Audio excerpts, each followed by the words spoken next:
Hello everyone, आज 22 जून है और 21 जून वाला पेपर मैंने भी दिया है। और अगर मैं पेपर की बात करूँ तो बहुत ही कंफ्यूजिंग सा था। आई डोंट नो कि इसको मैं टफ बोलूँ, इजी बोलूँ, मॉडरेट बोलूँ, क्या ही बोलूँगी। जब मैं बायो कर रही थी मुझे बहुत बढ़िया लग रहा था, मज़ा आ रहा था करने में, क्या है क्या ही बायो आई है।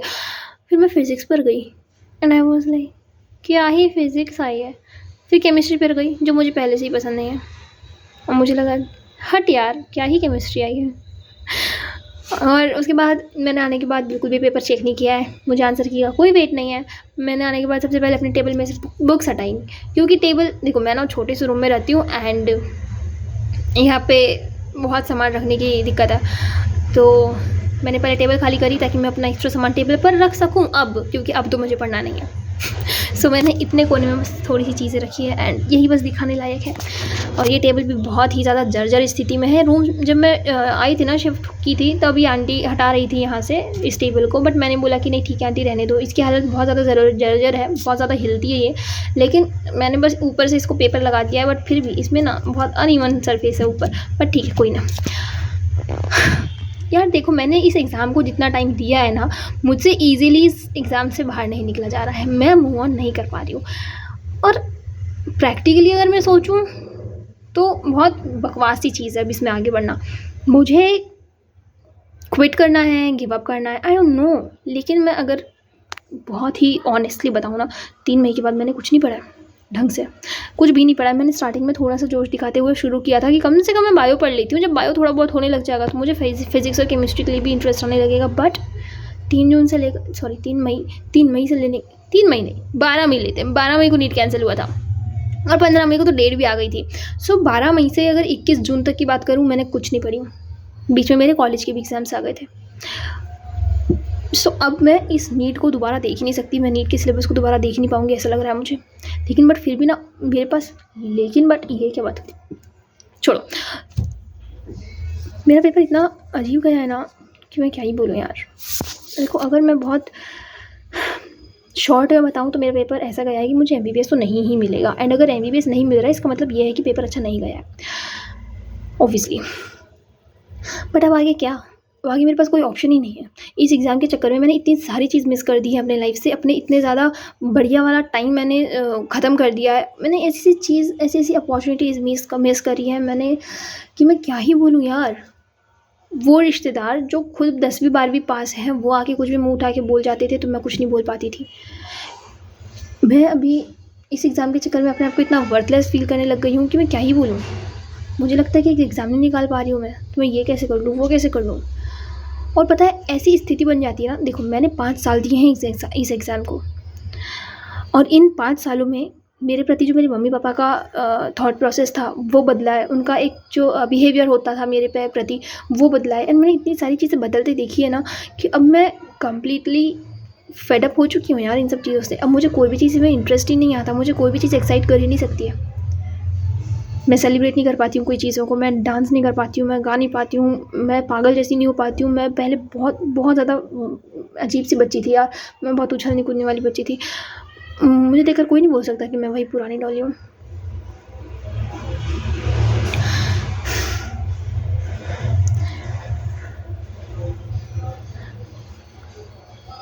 पता है क्या हुआ है ना, मैं बताती हूँ थोड़ी सी अपनी स्टोरी।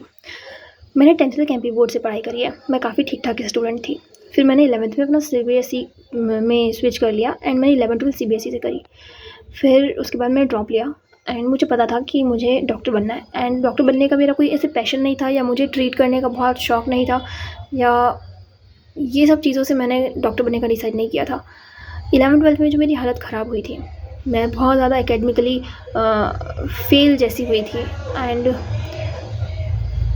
उसके बाद मुझे लगा कि खुद को प्रूव करने के लिए मुझे जो सबसे टॉप पे चीज़ है उस चीज़ को चूज़ करना है, ताकि मैं खुद को प्रूव कर पाऊँ। काइंड ऑफ कम बैक करना चाहती थी मैं, लेकिन 5 साल मेरे बर्बाद हो गए। एंड मेरी क्लास का जो सबसे पीछे वाला बच्चा रहा होगा ना, वो भी आज बहुत अच्छी जगह पे है। एंड मैं तो फिर भी सामने थी, काफ़ी ठीक ठाक थी यार, मैं टॉपर्स की लिस्ट में आती थी। बट अभी पता नहीं, खैर।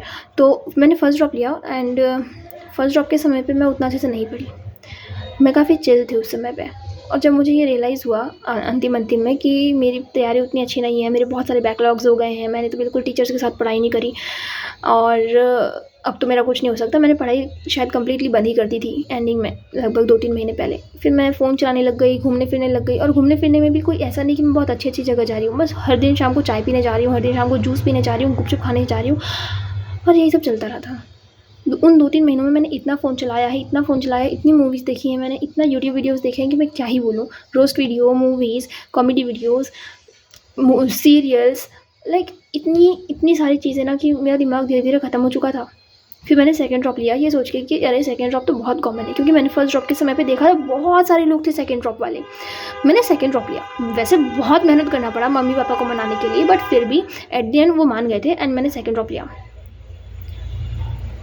बट सेकेंड ड्रॉप में भी मुझे उतना कुछ ढंग का टाइम फ्रेम नहीं मिल पाया था, किसी वजह से मनाने में टाइम चला गया। फिर उस समय पे एग्ज़ाम भी लेट हुई थी, रिजल्ट भी लेट आए थे, तो मुझे सेकेंड टाइम में उतना ज़्यादा टाइम नहीं मिला, उतने अच्छे टीचर्स नहीं मिले। और मैंने जो चूज़ किया था coaching, I just regret it.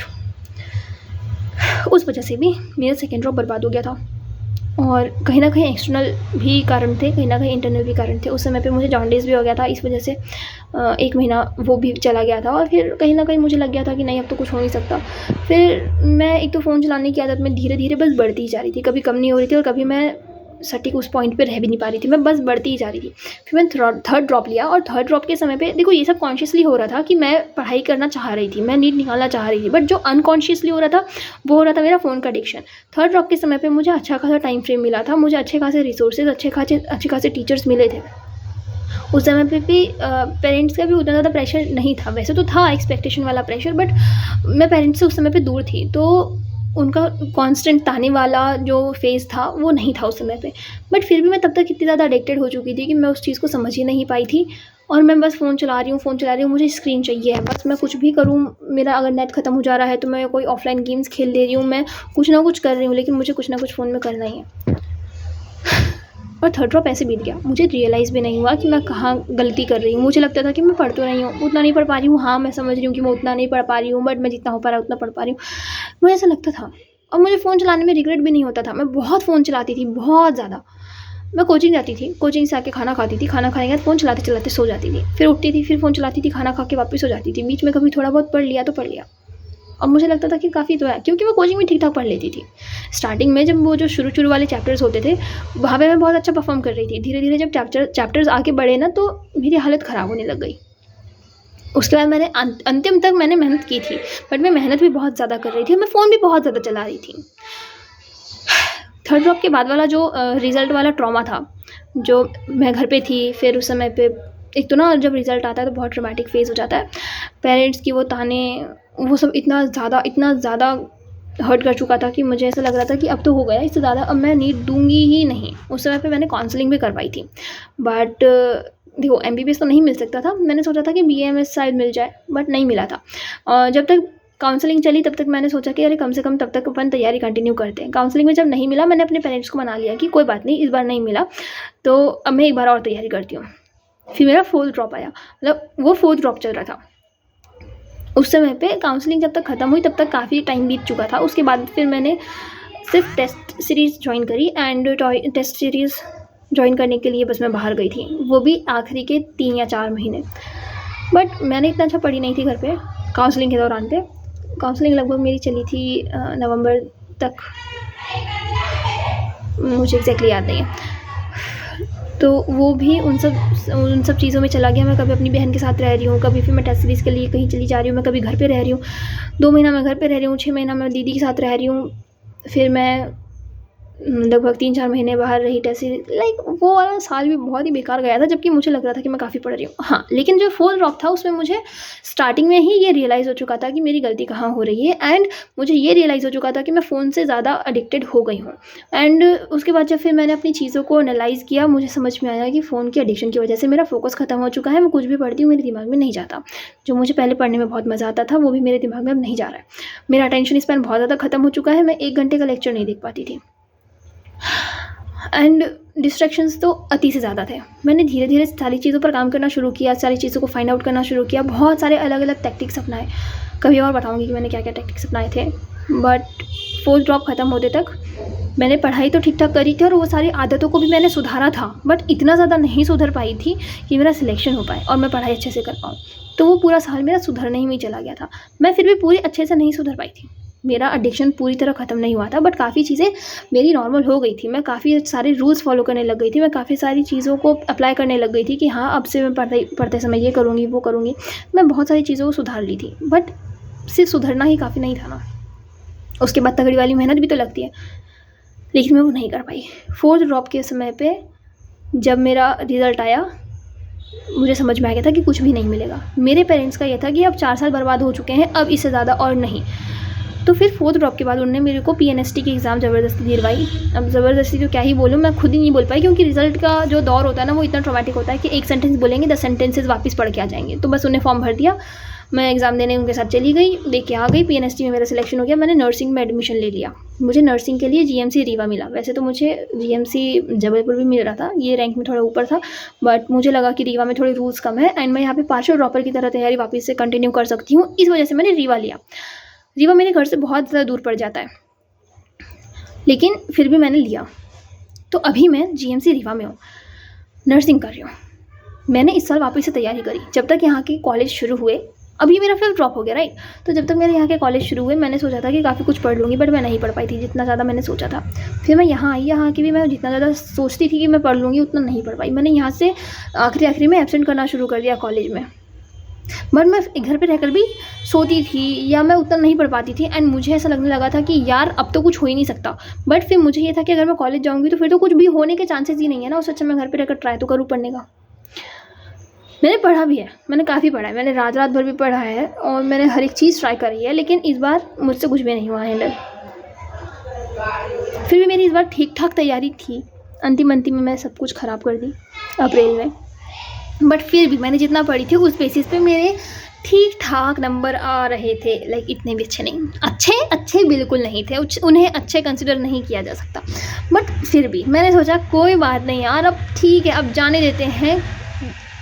मतलब वो टफ था, लेकिन फिर भी मैंने ये डिसाइड किया कि अब जाने देते हैं, या मैंने बस कुछ दिन का ब्रेक लेने का सोचा था कि अब अपन इसके बाद सोचेंगे कि अपने को क्या करना है। बट वो ब्रेक ख़त्म होने से पहले रीनीट का टेंशन आ गया एंड लिटरली मैं इन सारे पजल्स के चलते रीनीट के लिए नहीं पढ़ पाई थी। रीनीट मेरा बहुत बर्बाद गया है, अब मेरे पास कोई ज़्यादा ऑप्शन बचे नहीं। मैं नर्सिंग में नहीं रहना चाहती हूँ, क्योंकि नर्सिंग में रहते हुए मेरा वो कमबैक वाला फेज़ दोबारा नहीं आ सकता। जो चीज़ करने के लिए मैं डॉक्टर बनने का सोचा था वो चीज़ मेरी बिल्कुल भी नहीं हुई एंड जो चीज़ के अंदर मैं दबी हुई हूँ लगभग 11th 12th एंड 5 ड्रॉप्स 7 साल, वो भी नहीं हो पाई। अब मेरे पास क्या ऑप्शन है? कोई ऑप्शन नहीं है। और अब मैं नीट का दोबारा पढ़ भी नहीं सकती यार, मैं गिव अप कर चुकी हूँ। मैं तो बहुत, मुझे ऐसा लग रहा है ना कि मैं अंदर ही अंदर बहुत पहले गिव अप कर चुकी थी, क्योंकि मैं पढ़ ही नहीं पा रही थी अच्छे से। मैं पढ़ने की कोशिश कर रही थी तो भी नहीं पढ़ पा रही थी।